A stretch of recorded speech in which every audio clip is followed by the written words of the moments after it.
watching We Ain't Dying for This, a Black woman's guide to liberation, and I'm your host, Crystle Johnson. We are a community of Black women demanding our collective liberation through radically soft living.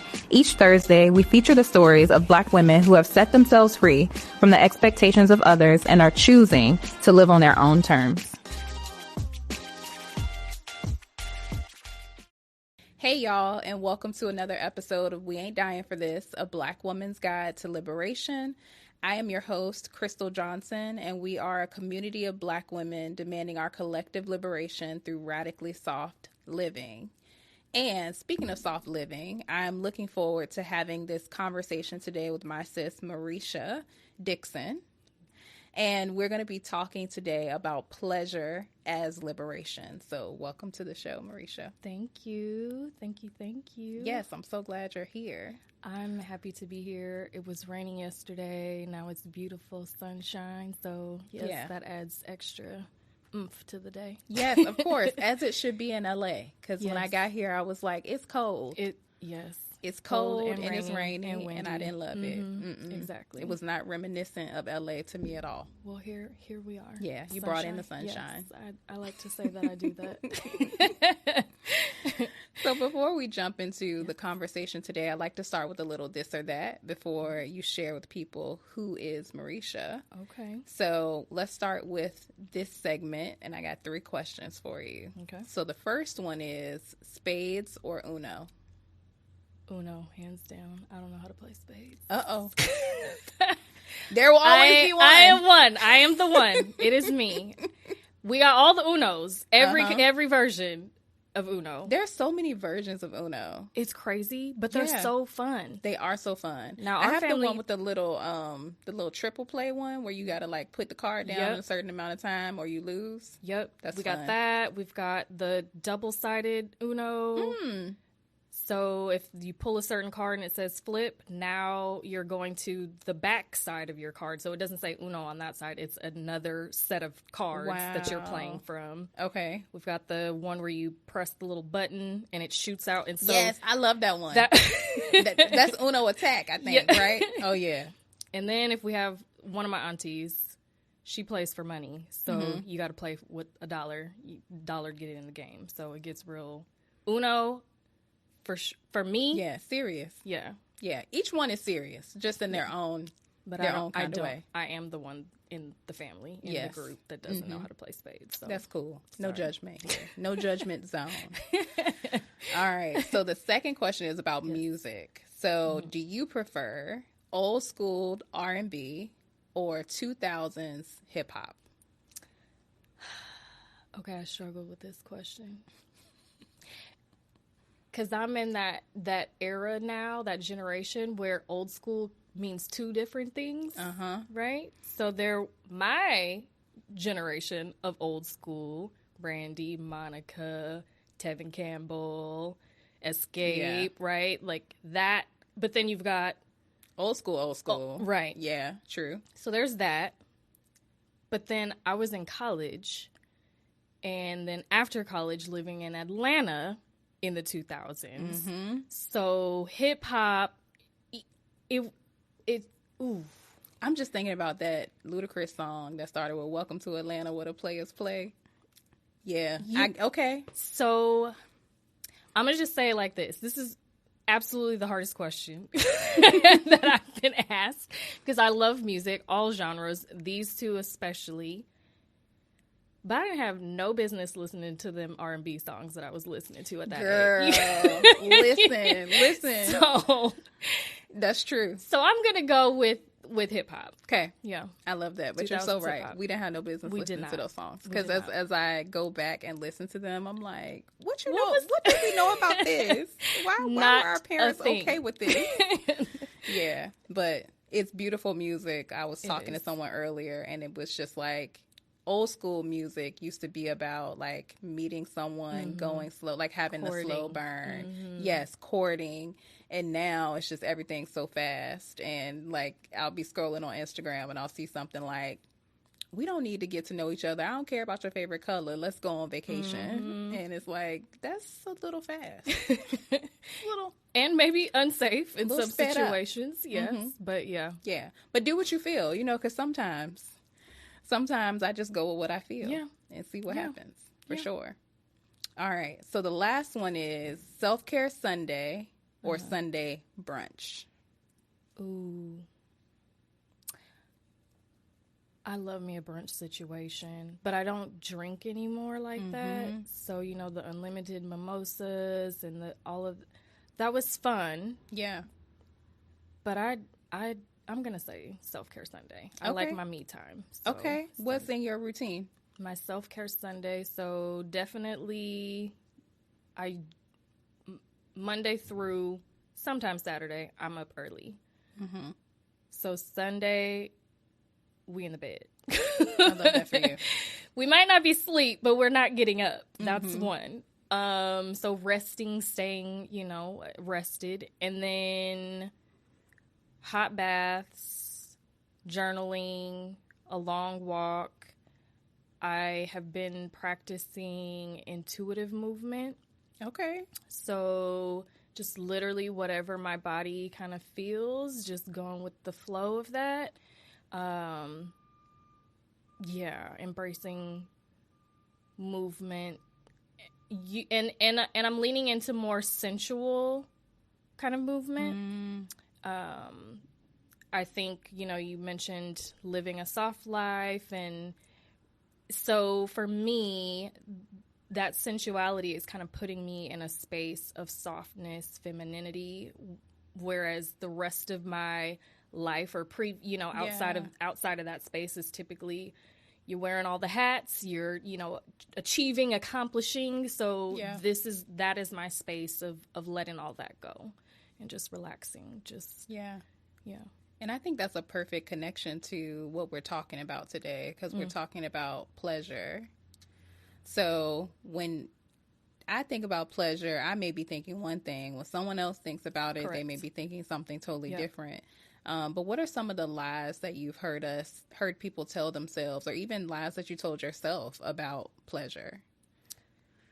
Ooh, I think one of the lies that we've been told and or tell ourselves is that you have to suspend or pleasure, right? Wait after you've struggled, after you've grinded, hustled, right? Then you can partake, enjoy, relax, right? Another lie that we have been told, or an immediate thought that we have that comes up similar to what you were sharing, is that pleasure might have a very specific connotation. And I think for many of us, at least for me specifically too, is that pleasure means something sexual, something intimate and physically intimate, sexual, right? And that's also not true. I think pleasure also, it's you wait for someone to give it to you, give you permission, right? I'm a straight woman, so I have to wait for a man to, whatever context that might mean. It doesn't just necessarily mean sexual, but I can only enjoy it when it is given or provided, offered to me. The truth is that pleasure is a birthright. We only have literally one life, and it is not, I use the word we wait until after we have hustle, right? But grind means to break something down to its smallest particles. So why would we live our life in that way? We're supposed to have abundant life, right? Exactly. Pleasure is a part of that. And again, it doesn't necessarily just mean, or it's not just limited to sex or something sexual.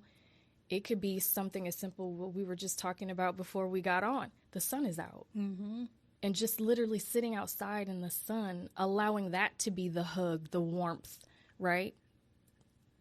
Yes. And I think the last point that I raised about waiting for a partner or someone to give us permission or offer, exchange pleasure, experience pleasure. I think what I've learned is that the more I have purposefully pursued pleasure for myself, I now have a self-awareness, a clarity about what allows me to come alive. And now when I invite a partner into my life, I have standards. I have things that I can talk about, not only from my vantage point, but now I can engage and ask, well, what does pleasure look like for you? And how can we experience this together, right? How do we immerse ourselves in this as a couple, right? So I think for me, it was a practice in self-awareness.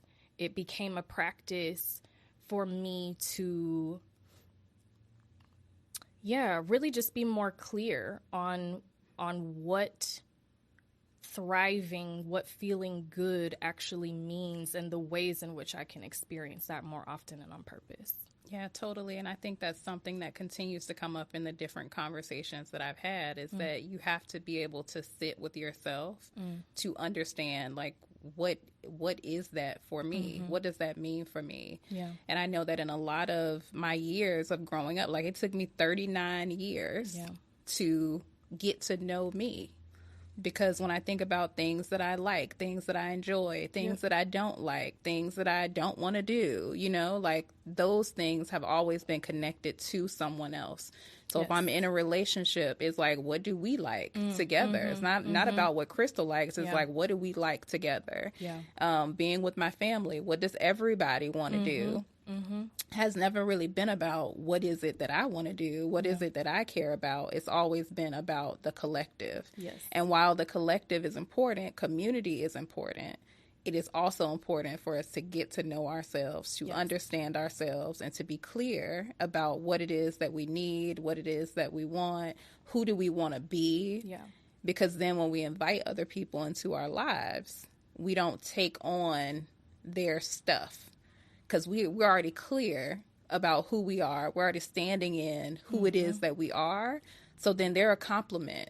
They aren't providing you with happiness. They aren't providing you with pleasure. They are complementary to what you already provide for yourself. And that is a hard lesson to learn, because we have always been taught to be connected to other people. Like, in order to be kind, you need to do this. Like, in order to be a good human, you need to be selfless. But no, actually, you need to be a little selfish.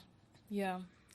I think as women, we are nurturers, right? We naturally hold space for people. And maybe it isn't natural. Maybe it is conditioning as well. It is, totally. But I think what's important is to, and kind of the process that I went through is turning that attention towards myself, holding space for myself, acknowledging what my needs are, defining what, right? Like, so everything that I used to do in terms of pouring into other people and holding space for other people, I had to give that same energy, that same thoughtfulness, that same commitment to myself.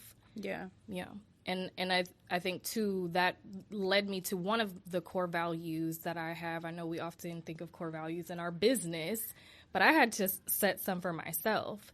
And the first one is our personal well-being is the catalyst to social impact. If we're not well, how are we going to show up in any of the roles or spaces that we frequent well, right? So... Yeah. So how has pleasure transformed your life, and who were you before you allowed pleasure in to give you that, to lead you into that transformation? Yeah, that's a great question. I'll start with who was I before, to add context, I suppose. So one, I was the firstborn girl. I was the first in my immediate family to go to college. So overachiever, perfectionist, I was an athlete all the way up through the collegiate level, right? So essentially controlling, if you will, right? Yes. You have all of these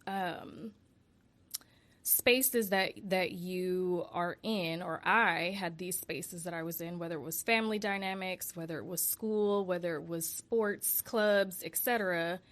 But they all had a role for me. Mm-hmm. They were all telling me what good was, what success looked like, what, right? There was just this way of existing from a place of performance. Yeah. Right?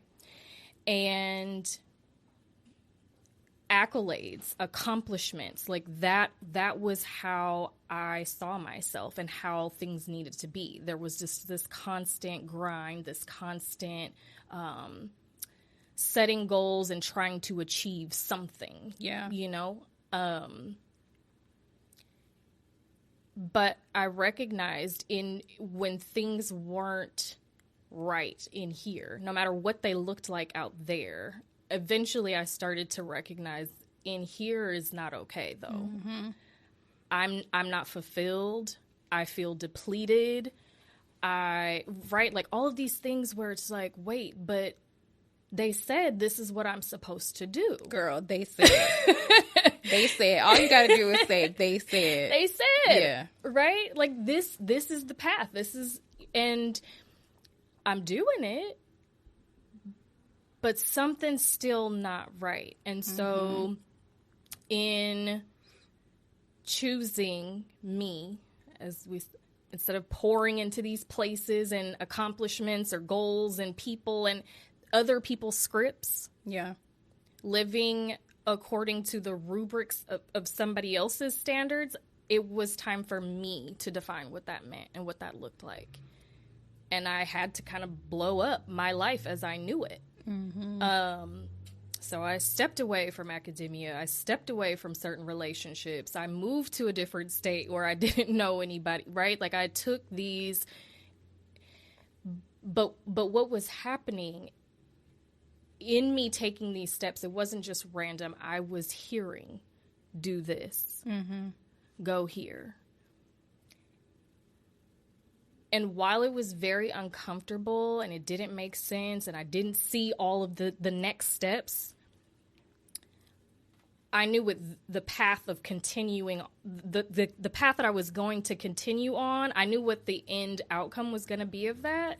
Mm-hmm. And so I chose and I felt more comfortable going with the unknown over what was familiar. Yeah. I finally got to that place of the familiar is so bad that I would rather step into unknown. Even though that's scary too, I would rather do that.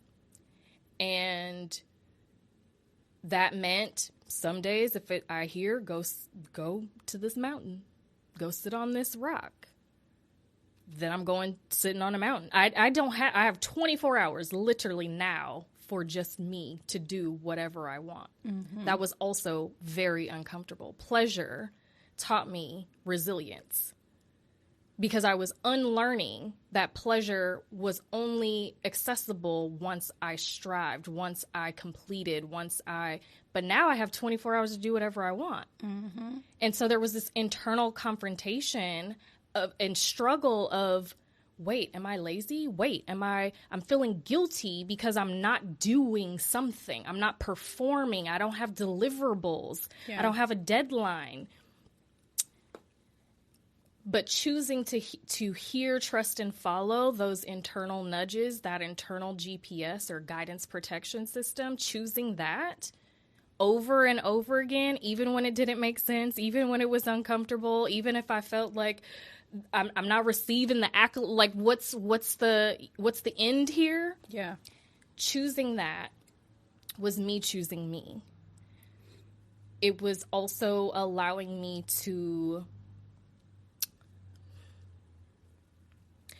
be vulnerable in this space of I don't know what I am or who I am or where I'm going. Mm-hmm. Right? I was undoing the chronological order of things, and now it's just messy. Yeah, I resonate with all of that so much, because it's definitely something that I've asked myself, or I did ask myself in the recent past, is like, who is it that I'm supposed to be? There has to be something else out there, because this ain't it. It ain't like, literally, I'm just telling myself, this ain't it. Like, there has to be something else. I feel like there's something pulling me in another direction. But what is it? And a lot of times it's hard for us to shift away from the thing that we've always known because they said. Yes. And we've already poured in like all this energy, all of this time. And then you have the perfectionism, the overachieving, like all the things just compounding with each other. And it is terrifying to do something different. But when you take that time to sit back, to be still, to pour into yourself, it's going to come to you. Yeah. Because it's already been in there. Yeah. You just need to be able to sit still long enough to remember it. Yeah. And that's what I've loved about many of the conversations that I've had on this podcast is that people literally have had to say, you know what? Pause. Yes. I need to think about me right now. Yep. And then when you do that, all the things that you thought were out there somewhere for you to find, you realize you already had it. You just needed to sit still and listen to yourself. So that's how you get like the listening, go to the mountain, sit on the rock, move here, do that, because they're literally just downloads and messages from source. You're getting it directly from source. And it's crazy because I remember one day, and I said go in the mountain and sit on the rock, because it was literally that one day. South Mountain, it's about 15 minutes south of downtown Phoenix, which is where I was living at the time. And just like any other day, I thought, but then there's a coyote that walks like right in front of me. And a couple feet away that sits down, and then another two come, and I'm like, okay, I don't know what's about to happen right now. Is this the end? What's good? But they're chilling, doing their own thing. A butterfly comes and lands. Like, I just started to see life, nature, everything was just in its own perfect little world. And their calmness and existing in harmony allowed me to calm down. Yes. And just be. Literally just be. Yes. That level of consciousness is wild, because all of these things have always been here. But when you have a level of consciousness, it's like, oh, that butterfly is like right here.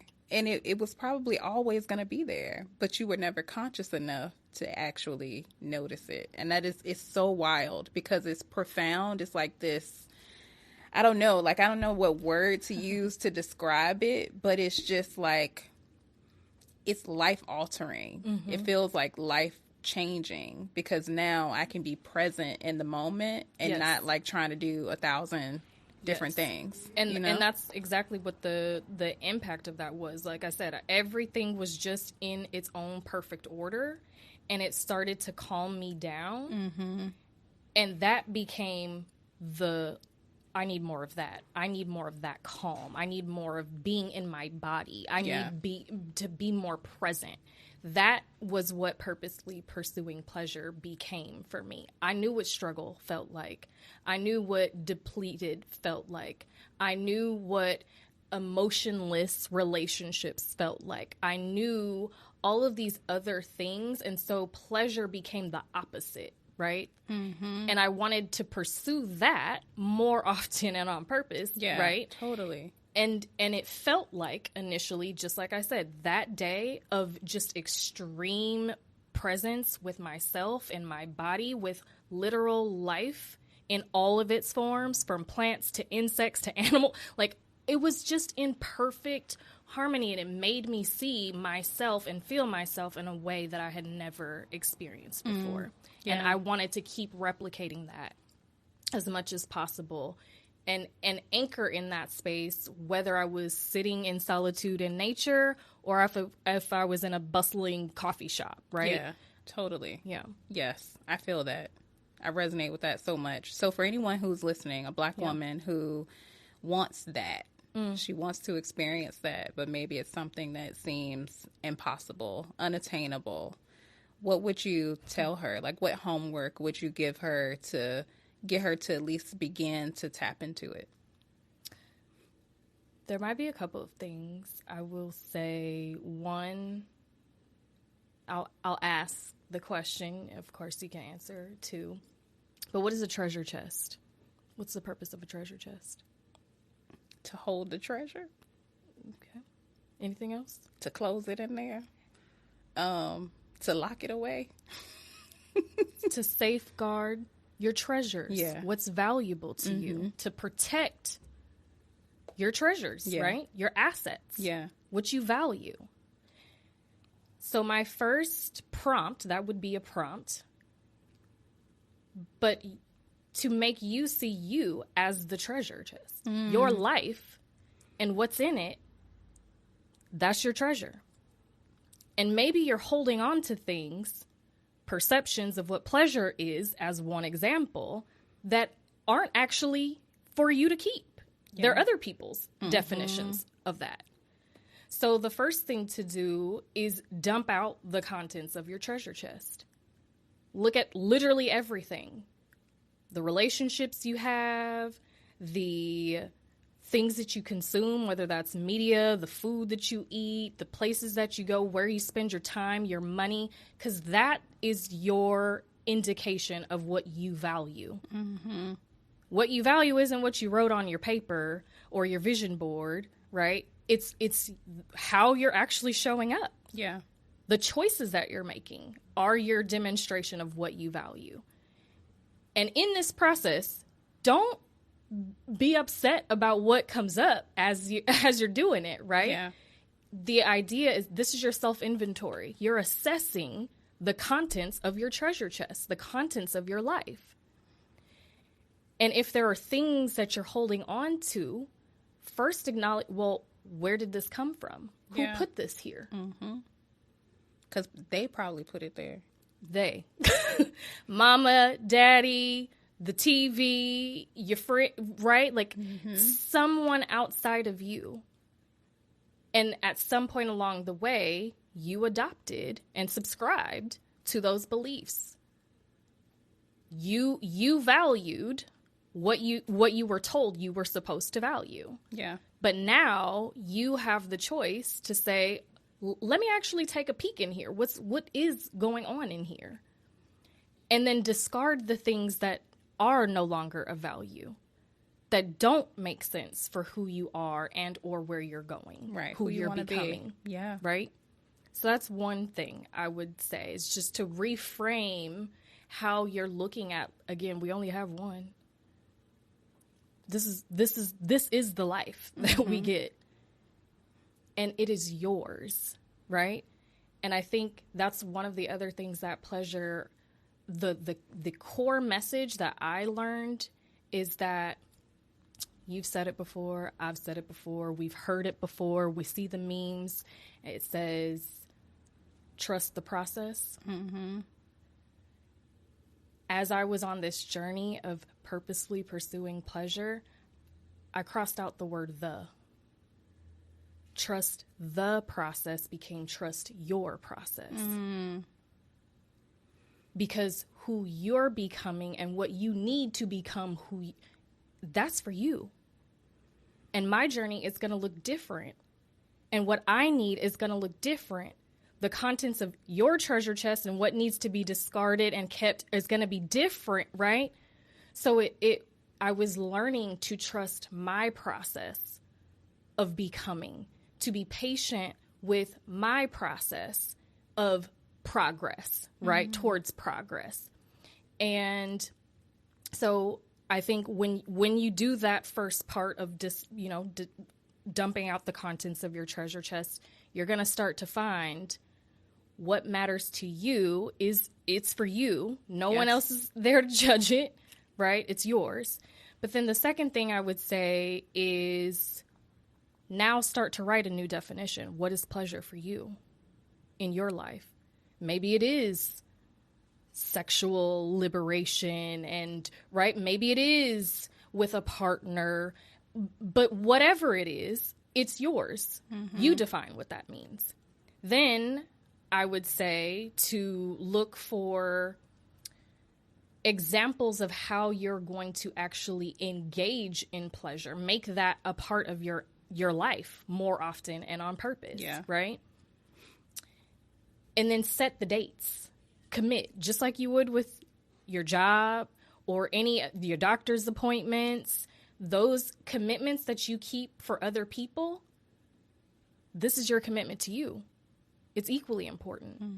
If not more important. And then the last thing, have an accountability partner or community. So now that you know your new definition, you've got your list of what pleasure looks like, you got your dates in mind when you're going to be practicing and engaging in this, right?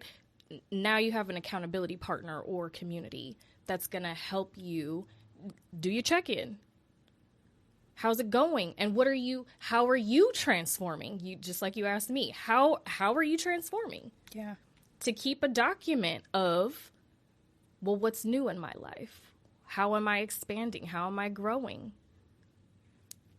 Yeah. And what I'm getting from all of that is like to be present with yourself. And that is not something that we often do. We don't take the time to think about, like, what does this mean to me? What are the things that are in my life that don't actually serve me anymore? Yeah. Who are the people that are in my life that don't serve me anymore? Who are the people I don't really feel good around, but that I keep around because they've been around? You know, so I think that those are really great steps for anyone who is considering, how do I dive into pleasure? How do I prioritize pleasure for myself? Yeah. And the most important thing I think that stood out for me is that it's yours. Like, it's not yours. Anyone else's. Like, what I feel and what I need and what I want may look completely different from what it looks like for you. Yeah. So use people's examples, their best practices as just that. Like, that's something that they experience and that is how it works for them. Yep. But ultimately what you're looking to do is be able to experience whatever that is for you. Yes. Like the outcome is pleasure, or the outcome is being still, or the outcome is figuring out who you want to be. Those are your outcomes, but the how it happens might look completely different. Yeah, Bruce Lee has a quote. He says, "Be the researcher of your own life. Take what's meant for you, discard what isn't, and then make up what's your own." Exactly. Never heard the quote, but okay, Bruce Lee. And I mean, that's kind of how he became the martial artist that he was. He didn't just adopt someone else's approach and philosophy, right? He took bits and pieces, but he made what worked for him. He applied that. Yeah. Yeah. That became, Okay, Bruce. So, where can people find you online? Ooh, so my website, MissMarisha.com. And actually, there's a lot more detail about my journey with pleasure that's there, specifically under the My Kintsugi page. So you'll see how, again, solitude, nature, creative expression, and therapy were really the tools that were helpful for me, and what ended up happening as a result. You can go there. And then Instagram. I have Instagram. It's _Miss Marisha. And then How We Connected, which is on LinkedIn. Amazing. Yes. I have really enjoyed this conversation with you. I shared with you, but I'll share with the audience as well, that I was looking for people to talk to in LA, and I had actually found all my guests, but you said something about pleasure, and I was like, I want to talk about pleasure. I think that's important. So I'm really glad we had the opportunity to connect and talk about pleasure as liberation. So I'm really thankful that you were here. Yes. Well, thank you for inviting me. I love what you're doing. And let's just keep this conversation going. Yeah, absolutely. And thank you to everyone who tuned in today to talk about pleasure as liberation. And we'll see you next time. Bye. Thank you for watching this week's episode of We Ain't Dying for This, a Black woman's guide to liberation. Catch up on previous episodes on the Living Corporate Network and on YouTube. You're also invited to join our exclusive community for access to early episode releases, exclusive content, live events, and more.